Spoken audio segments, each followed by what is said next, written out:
చెప్తామని కొట్లాడకండి, ఆర్గ్యూ చేయకండి. Live your life. Your life is an argument. వాక్యం చెప్పండి. అదే నువ్వు నిలబడుకొని వాక్యం చెప్పు. అవతలోడు ఎన్నన్నా మాట్లాడుకొని, ఎన్ని కామెంట్లన్నా పెట్టుకొని, ఎంతన్నా సటైరికల్గా మాట్లాడిని, డోంట్ గివ్ అప్. పట్టించుకోవద్దు. జస్ట్ నిలబడి వాక్యం చెప్పు. అదే ఆర్గ్యుమెంట్. నంబర్ 1. నంబర్ 2, నీ నాయకత్వము మాకొద్దు అని అనుకునే పురుషులు ఈ భూమి ఉన్నంత వరకు ఉంటారు. నీ నాయకత్వం, స్త్రీలకే చెప్తున్నాను ఈ మాట, నీ నాయకత్వం వద్దు అని అనుకునే పురుషులు భూమి ఉన్నంత వరకు ఉంటారు. ఎందుకంటే ఇది పురుష ఆధిక్య సమాజం. నిన్ను నువ్వు ప్రూవ్ చేసుకోవాల్సిన అవసరం ఏమీ లేదు. ప్రతిరోజు నేను నీకంటే గొప్ప, నేను నీకంటే గొప్ప, నేను నీకంటే గొప్ప, నేను నీతో సమానం ప్రూవ్ చేసుకోవాల్సిన అవసరమే లేదు. అసలు ఎవరితోనూ సమానం కాదు. Everyone is a unique person. నువ్వు చేయాల్సింది ఏంటంటే నీకు ఇవ్వబడిన పని, నీకు ఇచ్చిన తలాంతు 100% చెయ్యి చాలు. వంట వండితే నీకంటే బెటర్గా ఉండేవాళ్ళు ఉండొద్దు. వాక్యం చెప్తే 100%, దాన్ని ఏమంటారు, పూర్తి నిబద్ధతతో చెప్పు. ఎఫర్ట్స్ పెట్టి పూర్తి నిబద్ధతతో చెప్పు. కమిట్మెంట్, నిబద్ధత. అలా చెబితే, అలా జీవిస్తే, అలా నువ్వు చేస్తే ఎవరైతే నీ నాయకత్వం వద్దనుకుంటున్నారో వాళ్ళే వచ్చి నీతో మాట్లాడతారు, నీ దగ్గర సలహాలు తీసుకుంటారు. 3వది గుర్తుపెట్టుకోండి. మొదటిది your life is an argument. Number 2, రెండవది ఏమిటి అని అంటే చేసే పనిని నిబద్ధతతో చేయండి. Number 3, stay inside the system. మళ్ళీ చెప్పనా, stay inside the system and challenge the system. Esther చేసింది అదే, దెబోరా చేసింది అదే. స్టే ఇన్సైడ్ ద సిస్టమ్ అంటే అర్థం ఏమిటి అని అంటే, రాజు ఒక తాకీదు తీసుకొచ్చాడు. ఆమె అర్రే నువ్వు ఇలా చేస్తావా అని చెప్పి మూతి ముడుచుకుని హార్మోనల్ ఇంబ్యాలెన్సులు చూపించి, నువ్వు దాన్ని ఏమంటారు, నేను నీతో మాట్లాడను, నీతో కటిఫ్ అని చెప్పి సిస్టమ్కు బయట వెళ్ళిపోయింది అనుకో, ఎవరికి ఏ ఫరక్ పడదు.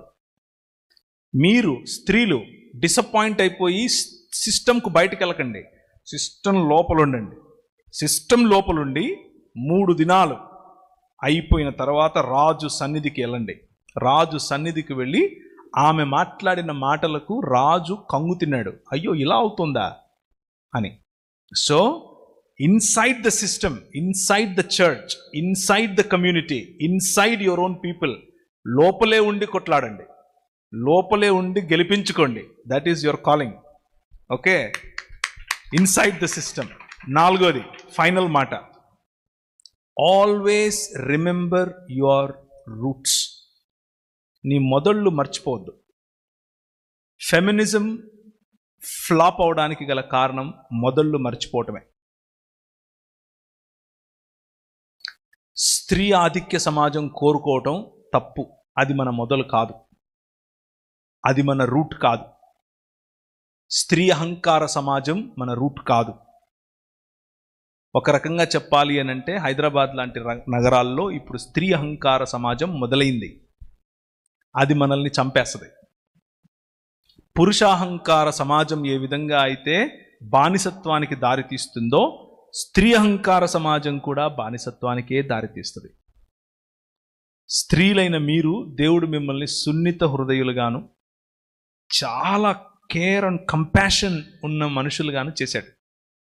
Don't lose that. వాడెవడో మీసాలు తిప్పాడని, తొడలు కొట్టాడని మీరు మీ స్త్రీత్వాన్ని కోల్పోవద్దు. ఎస్తేరు రాజు సముఖానికి వెళ్ళింది తన ప్రజలను కాపాడుకోవటానికి.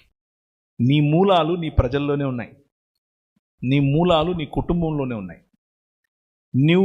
నీకిప్పుడు దేవుడు తలాంతులు ఇచ్చాడు కాబట్టి, నువ్వు నాయకురాలు అయ్యావు కాబట్టి, నీ మూలమైన నీ ఇంటిని మర్చిపోతే, నీ మూలమైన నీ ఇంట్లో ఉన్న నీ బాధ్యతలు మర్చిపోతే, నీతో పాటు నీ కుటుంబం కూడా పోతుంది. 3 ఎంకరేజ్మెంట్ మాటలు చెప్పాను. 1 అంటే 4 పావుల్లో 1 పావు మిమ్మల్ని కొద్దిగా హెచ్చరిస్తున్నాను. వాక్యపరిచయం చేయండి, ఖండించండి, తప్పుదిద్దండి, సరిచేయండి, ప్రోత్సహించండి, అన్ని చేయండి, ఓకే. కానీ మూలాలు మరవద్దు, భర్తను మరవద్దు, పిల్లలను మరవద్దు. నీ మొదటి మినిస్ట్రీ నీ భర్త, ఊరు కాదు. నీ మొదటి మినిస్ట్రీ నీ పిల్లలు, ఊరు కాదు. నీ మొదటి మినిస్ట్రీ నీ అత్తమామలు, దేవుడు అప్పగించిన బాధ్యతలు అవి. కరెక్ట్. అది వదిలేసి నేను ఊరెక్కుతాను అనంటే రెంటికి చెడ్డ రేవడవుతావు. హిందీలో దాన్ని ఏమంటారంటే ధోబికా కుత్తా నా ఘర్కా నా ఘాటుక. అంటే సాకలాయన కుక్క అట్లా ఇంట్లోనూ ఉండలేదంట, అట్లా రేవులోనూ ఉండలేదంట. ఇది పరిస్థితి. సో ఇది కొంచెం కాషియస్గా ఉండడం కోసం చెప్పాను. బట్ ఈ 4 గుర్తుంచుకుంటే విల్ బి ఎక్సలెంట్.